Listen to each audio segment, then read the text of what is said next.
Hi, இன்னைக்கு mini vlog பார்க்கலாமா? இன்னைக்கு மினி விலாக் எங்களுக்கே கொஞ்சம் அட்வென்ச்சரஸாக தான் இருந்துச்சு. ஏன்னு தெரியுமா? என்ன எங்கள் பெரியம்மா ஊருக்கு போகிறோம். அது தொண்டாமுத்தூர்லேருந்து உள்ளே போகணும். கொஞ்சம் கிராமம், ரொம்ப அழகாக இருக்கும்.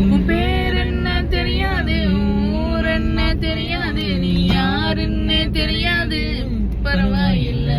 போகிற வழியில் நாங்களே பாட்டு பாடுறோம்னு சொல்லி கத்திட்டு போயிட்டு இருந்தோம். கொஞ்சம் பயமாக இருந்திருக்கும். போகிற வழியெல்லாம் பச்சை பசேல்னு ரொம்ப அழகாக இருந்துச்சு. இந்த இடம் தான் நான் ஆடு மேய்ச்ச இடம் அப்படின்னு சொல்லிட்டு வந்துட்டு இருந்தேன். போகிற வழியெல்லாம் கரும்பு தோட்டம், பூத்தோட்டம்னு இருந்துச்சு. பட் எதையுமே நம்ம ஆக்சஸ் பண்ண முடியாது. ஏன்னா யானை அங்கே அதிகமாக வர்றதுனால கரண்ட் லைன் கொடுத்துருப்பாங்க.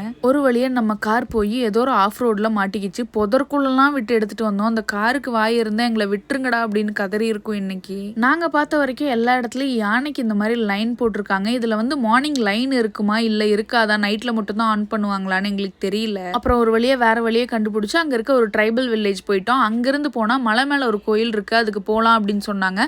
சரி போய் தான் பார்ப்போம் அப்படிங்கறக்காக அந்த இடத்துக்கு போனோம். அந்த ஊர்ல இருக்க ஒரு பெரியவர்கிட்ட வழி கேட்கும் போது தான் சொன்னாரு, தம்பி காலையில 9-10 மணிக்கு அந்த கோயிலுக்கு போலாம், இப்ப வந்து மணி 2 மணிக்கு மேலாச்சு, யானை எல்லாம் கீழே இறங்க ஸ்டார்ட் பண்ணிருக்கோம், போகாதீங்க அப்படின்னாரு. மழை வர மாதிரி இருந்தது, இப்ப இடி இடிக்க ஆரம்பிச்சிருச்சு. போதுண்டா இன்னைக்கு இவ்வளோ அட்வென்ச்சர், இதுக்கு மேலே பாடி தாங்காது, வாங்கடா ஓடிடலாம் அப்படின்னு சொல்லிட்டு இருக்கும்போதே தூரத்தில் ஒரு சவுண்டு கேட்டுச்சு.